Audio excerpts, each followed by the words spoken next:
There's no medical system perfect in the world. There's no perfect system. Even Ayurveda has its limitations. In Ayurvedic books, it says you cannot cure all the diseases. You cannot be perfect because Ayurveda is also human science. Normally, we call Ayurveda has originated from Brahma or from the divine wisdom. But still, we are practicing by our human knowledge. We are human because therefore we have human errors. Because we are human beings, the practitioners are human beings. We have our own limitations. Therefore, no system is perfect. Neither Ayurveda nor biomedicine or homeopathy or any naturopathy. No system is perfect.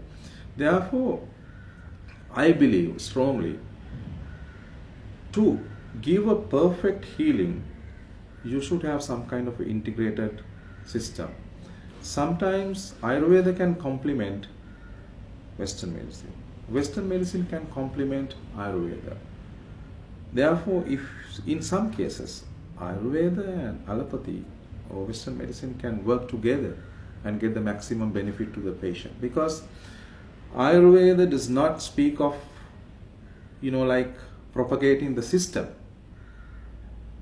The ultimate objective is to heal the person or cure the disease or make the life longer, because Ayurveda is always saying the objective is to to live longer, give a long healthy life.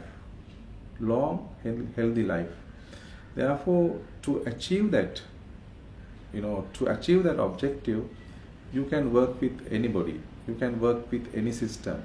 Therefore, we have some kind which is called multidisciplinary approach. That is in Ayurveda.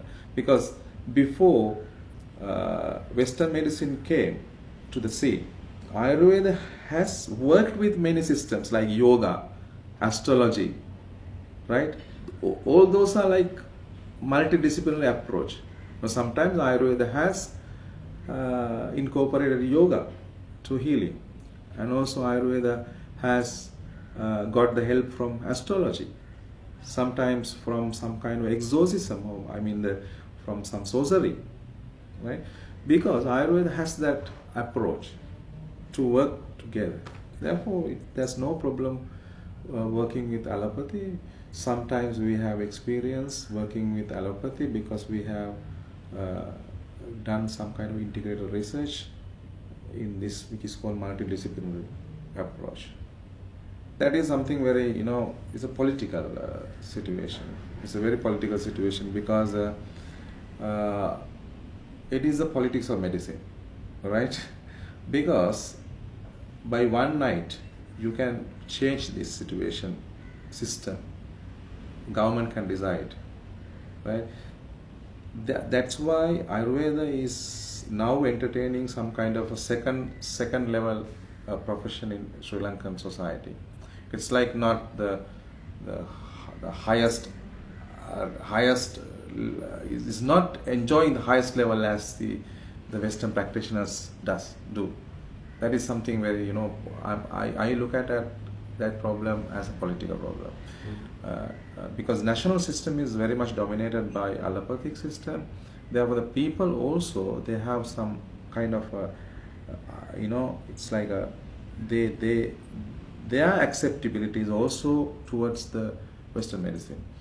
Now, Ayurvedic system is very much respected, reputed by the people because it's a traditional system. Their own tradition, culture. They think that Ayurvedic practitioners are from their own community.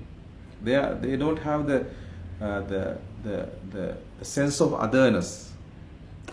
But because they are from your own community. But if you go to a Western doctor, their dress and their social standards and their clinic, everything is different.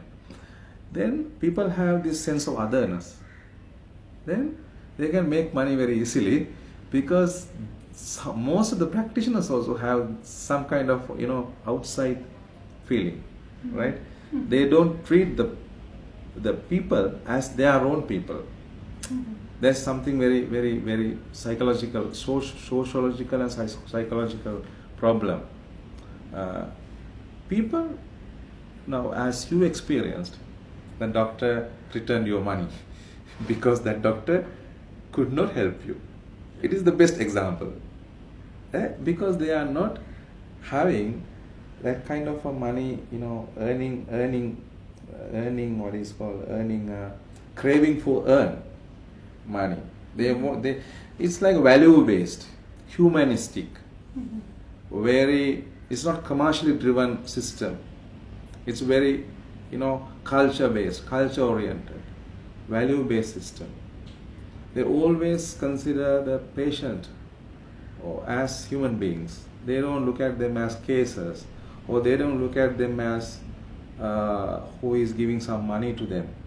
Their ultimate goal is to give the health, or give the relief, or make them healthy. Therefore, sometimes doctor is very much enthusiastic about his condition and spending more time. He is not measuring time in terms of money. He is not like, especially I am talking about traditional practitioners, not the who have been graduated from the university. They must have some kind of different opinion, but mostly the traditional practitioners, they are not depending on money, or they are not having any kind of commercial aspect. In the ancient society, these practitioners were, that is the setup of the ancient society was very supportive for this kind of lifestyle, because people had very good interrelationship in a village. They helped each other. They had some kind of exchange system of economy. They exchanged not money on the resources. They exchanged resources among themselves.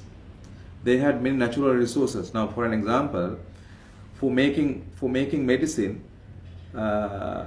practitioner did not have to go to the market and buy the things. He had to go to the forest and collect the things. Even he had not. The people go to the forest and collect the things for him. He is doing the prescribing. People are making the medicine. He doesn't have to pay any labor cost. And people are doing the same thing. And he is doing the service. Even he is having some paddy fields, or some kind of farming, farm. People will come to that and they do that things for the practitioner, because practitioner is doing a service. They compensate by doing that. Then it's some kind of exchanging the sources and exchanging the labor and the services. In that society, you didn't have that such problem. But when it comes to the present society, it's a problem of survival. There's a problem. Therefore, most of the traditional practitioners have given up practice because the reason of money, the problem of money. They cannot earn sufficient money out of practicing. That's a problem. So there's fewer youth going into the field, do you think? There's fewer young people who are certain. Yeah, because of this problem, there's a problem of the getting the young generation into the Ayurveda education, because government has not yet recognized well totally this problem. Why this is something, you have to make some kind of a good capacity in this field to make money. But there's, the potential is there. There's a very good potential. Now, I always believe Ayurveda is the system of medicine in future. It's a future system because it is becoming more popular. The demand is becoming very high, and Western society is very much, like spending money on alternative medicine, and they need some kind of natural medicine for filling that gap or filling that the vacuum. Ayurveda can play a very big role there, and Ayurveda can contribute very much in this coming trend. Therefore, I mean, it is again political thing. Government should take the proper action, some kind of remedial action to overcome the problem.